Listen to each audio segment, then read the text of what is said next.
What about the Republican national chairman in the early and mid-1970s? Both of them ended up running for president, George H.W. Bush and Bob Dole. Was your experience with either of those men at that time? I know that's a huge question, but let's just start with George H.W. Bush. There is one very decent, honorable person. He really is. And I've known him through my surrogate son, Tim McBride, who is his personal aide, and he has told me all kinds of remarkable things about George H.W., a very humane, understanding. He was not corrupted by power. He was not corrupted by wealth. Very unusual. And again, it's sad that we've lost his services to the country. What about Bob Dole? Bob Dole was a very interesting, outgoing, political, the backslapper type and everything, but he didn't quite have the gravitas, or whatever word you want to use, for being in that Oval Office. And I think he had trouble conveying that to the people, that I could really do that as your president.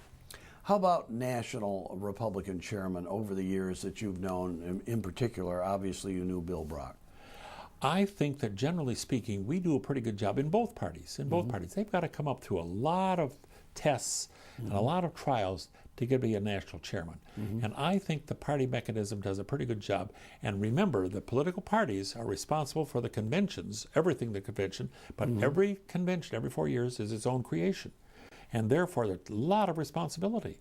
And they know there's a lot of responsibility, and good people come into those positions, generally speaking. Was Brock a pretty good chairman? Oh, yes.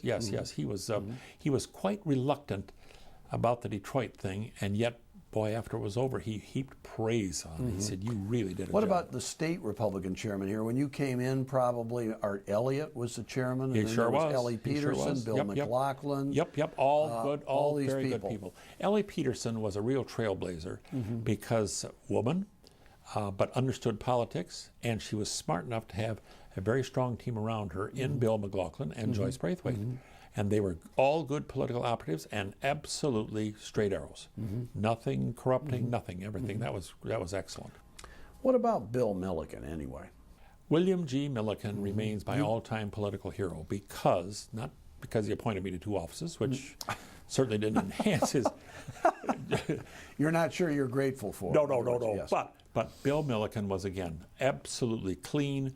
He was a very kind of a low-key personality, but a high key in integrity and ethics, and there was no bending the rules. He was bipartisan. He could reach across the aisle. He could deal with Democrats, but he was a faithful Republican, but was often criticized for not being a tough enough Republican. But he knew the political climate he existed in. He had to be realistic about it, and he was, and he got a lot of great things done for this state. Just simple things like the bottle bill. He went against the Manufacturers Association and the so-called money interest because it was in the public interest to clean up the Michigan countryside, and he did, and therefore those were he's the best. You think his greatest legacy is as an environmentalist? That is certainly one of his, but I think his greatest legacy is setting a standard to which, as President Washington said, the wise and the just can repair. You can use Bill Milliken as a standard of excellence in public office forever. What about John Engler? John Engler was a quintessential politician. He was in politics when he was a student at MSU. He understood politics like virtually no one else. He was the political operative. And you need that. But John, every now and then, he'd have a little trouble compromising that and seeing to it that we've got to move beyond, and once you become governor, you've got to move beyond that. And he did to some respects. I mean, don't take anything away from him. But that's why he doesn't quite come up to the standard that I think Bill Milliken set. And he didn't get along too well with not just the Governor Milliken personally, but some of the people around Governor Milliken very well. And I had to play peacemaker on a few occasions. And blessed are the peacemakers, for they'll get a kick, they'll get a kick in the teeth. Yes. Well, I had to endure that. What were the basic differences that they had? I mean, I think the basic difference is that Bill Milliken was not a huge fan of partisan politics. He had just, he grew up in it and everything. His dad had been, but he wasn't as ardent in it as John Engler was. And it was a question of degree more than outright difference.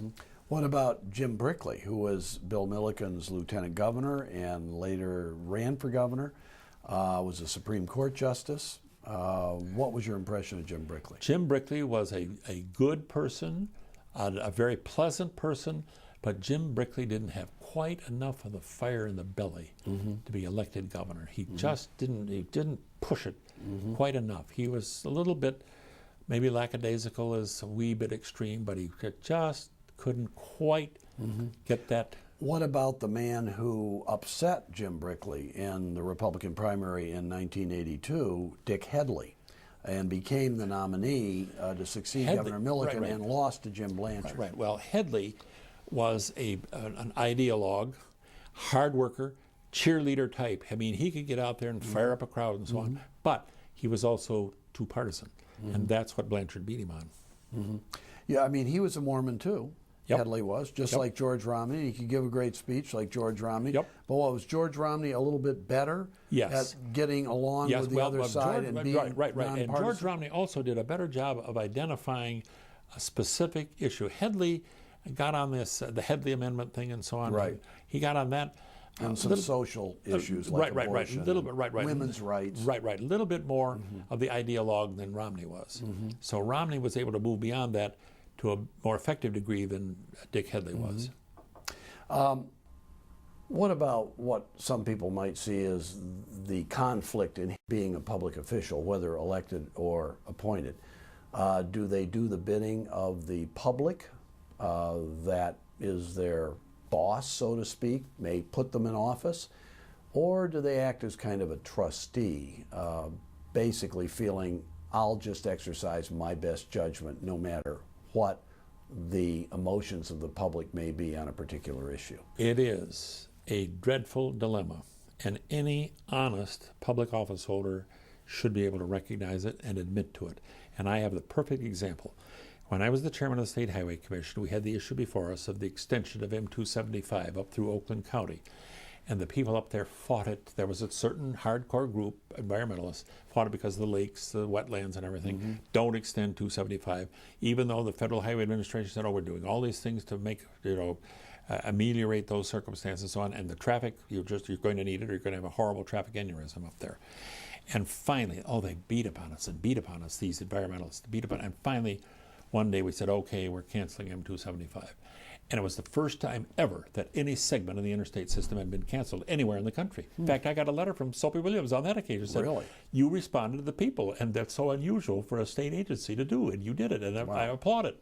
And then but in later years, when I've tried to drive through Oakland County, I've said, we may have done what the people wanted, but the people were wrong. They didn't realize what they were creating, the law of unintended consequences. Right. Therefore, did I do the right thing in responding to the people, or did I do the wrong thing because I ignored what the professionals were telling us we needed? Right. And that is a continuing dilemma. And how do you solve it? We are supposed to represent the people, but do the people always know what's best for them? Right. And when you start compromising that, though, well, wait a minute.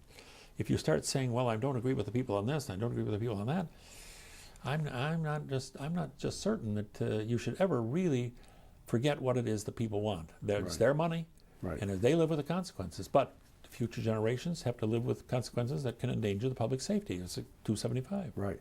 You've seen quite an evolution in the Republican Party and its philosophy over the years, beginning in the early to mid-30s up to the present day. How would you describe that evolution?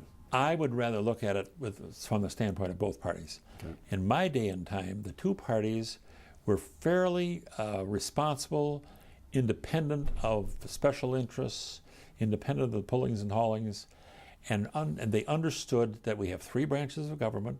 We've got to elect responsible people to the legislature. We've got to elect responsible governors. Then those mechanisms will produce the third branch. But today, we don't have three branches of government anymore. We don't have two strong political parties. We've got one overall entity, the lobbyists, with their money.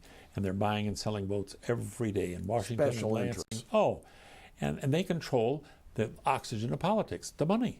And in the old days, the political parties raised the money, decided what candidates to support and what this and this.